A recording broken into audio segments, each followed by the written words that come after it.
સ્વામી, આપે જે વાત કરી તે પ્રમાણે સાંપ્રદાયિક ગ્રંથોનો અભ્યાસ થયો, શાસ્ત્રીય ગ્રંથોનો અભ્યાસ થયો અને પરમ પૂજ્ય પ્રમુખ સ્વામી મહારાજની આજ્ઞાથી ભાષ્યો પણ રચાઈ ગયા અને તેમની જ ઉપસ્થિતિમાં તેમને જ ભાષ્યો અર્પણ પણ થઈ ગયા અને એને કારણે આખા વિદ્વત જગતમાં અક્ષર પુરુષોત્તમ દર્શનનો એક પરિચય બધાને પ્રાપ્ત થયો.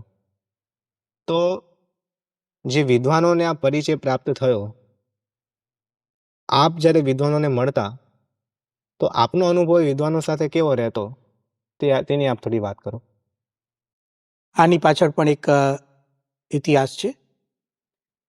પ્રમુખ સ્વામી મહારાજે જ્યારે ભાષ્યો લખવાની આજ્ઞા કરી અને એ લખાણ પણ થઈ ગયું, પછી એમણે એક બહુ સરસ વાત કરી હતી કે જો આપણે આ ભાષ્યો લખ્યા, શાસ્ત્રો લખ્યા, પરંતુ આ શાસ્ત્રોને, આ ભાષ્યોને ભારતના શ્રેષ્ઠ વિદ્વાનો સમક્ષ રજૂ કરવું.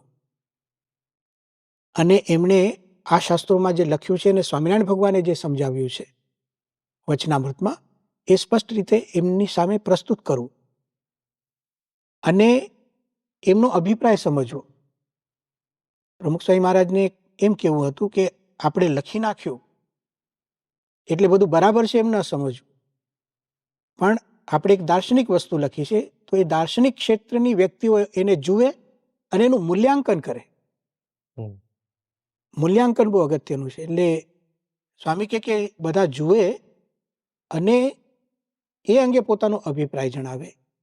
આ વાત જ્યારે પ્રમુખ સ્વામી મહારાજે કરી તો મને જરા સંકોચ હતો, કારણ કે વિદ્વત્તાની દ્રષ્ટિએ વિશ્વના મહાન વિદ્વાનો સામે આપણે એક વાતો કરવી અને વિમર્શ કરવો એટલી યોગ્યતા મને પોતાને એટલી નહોતી લાગતી કે હું આ કરી શકીશ. એટલે મેં સ્વામીશ્રીને થોડીક શંકા રજૂ કરી તો પ્રમુખ સ્વામી મહારાજ સ્મિત કરતા હતા, પણ સ્વામીજીએ કેટલાક પ્રશ્નો પૂછીને મને આ વાત સમજાવી. 2-3 નાના પ્રશ્નો હતા એમના.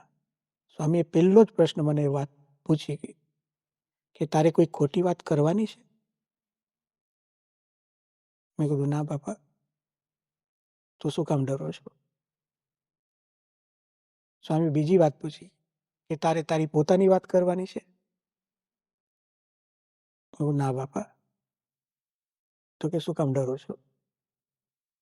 પછી સ્વામીએ વાત કરી કે શાસ્ત્રીજી મહારાજે આ સિદ્ધાંત સમજાવ્યો છે અને એ ક્યારે ખોટું બોલ્યા નથી ને એમના વાક્યો પણ છે કે પૃથ્વી છે અસત્યનો ભાર ન ખમે, એમ કરીને એને પરમ સિદ્ધાંત, પરમ સત્ય સમજાવવા માટે પોતે ન્યોછાવર થયા છે. તો શાસ્ત્રીજી મહારાજનો મહિમા બાપાએ મને સમજાવ્યો. બીજું, સ્વામિનારાયણ ભગવાને આપણને સાચી વાત સમજાવી છે એમના ઉપદેશોમાં, એમના જીવન ચરિત્રોની અંદર, અને એ વાત એકદમ પાકી થઈ છે આપણને. તો સ્વામી આ બધું મને પ્રશ્ન પૂછીને એમને પછી વાત પણ કરી, પણ પછી એક વરદાન પણ એમને મને આપ્યું. સ્વામી કે સ્વામિનારાયણ ભગવાનની તું વાત કરીશ, સ્વામિનારાયણ ભગવાને આપેલા અક્ષર પુરુષોત્તમ દર્શનની વાત કરીશ, અને શાસ્ત્રીજી મહારાજે સ્થાપેલા સિદ્ધાંત છે, મૂર્તિમાન કરેલા સિદ્ધાંતની તું વાત કરીશ, તો તને કોઈ ના નહીં પાડે. અને આજ સુધી લગભગ આજના દિવસ સુધી ગણીએ તો 500થી વધારે વિશ્વના વિદ્વાનો સાથે મળવાનો અવસર મળ્યો છે અને ચર્ચાઓ થઈ છે અક્ષર પુરુષોત્તમ દર્શન વિષયક. પણ પ્રમુખ સ્વામી મહારાજનું એ વરદાન કે તને કોઈ ના નહીં પાડે, એ અનુભવ હજુ ચાલે છે. આવી જ એક વાત મહંત સ્વામી મહારાજે પણ કરી હતી. એમણે આશીર્વાદ આપતા એવી વાત કરી હતી કે જાઓ, તમારા માટે દરવાજા ખુલ્લા છે. અને જ્યારે વિદ્વાનોને મળવા જઈએ છીએ ત્યારે ખરેખર એનો અનુભવ થાય છે. એટલે વિદ્વાનો સાથેનો પેલો અનુભવ તો એવો રહ્યો કે પ્રમુખ સ્વામી મહારાજનું વરદાન એ દિવસે ને દિવસે અનુભવાતું જાય છે.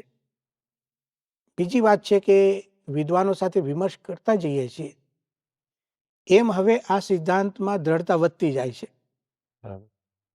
એનું કારણ શું છે કે આપણે પોતાના વિચારથી પહેલા સમજતા હતા. તાત્વિક સિદ્ધાંતને વચનામૃતના આધારે, અન્ય શાસ્ત્રોના આધારે આપણે સમજાવીએ અને કોઈ વિદ્વાન પાસે રજૂ કરીએ અને એ વિદ્વાનના મુખ ઉપર જ્યારે પ્રસન્નતા જોઈએ તો હકીકતમાં આપણી દ્રઢતા વધે છે અને આપણો વિશ્વાસ વધે છે એ વસ્તુની અંદર, એની સત્યતામાં આપણો વિશ્વાસ વધે છે. એટલે બીજો અનુભવ આ થયો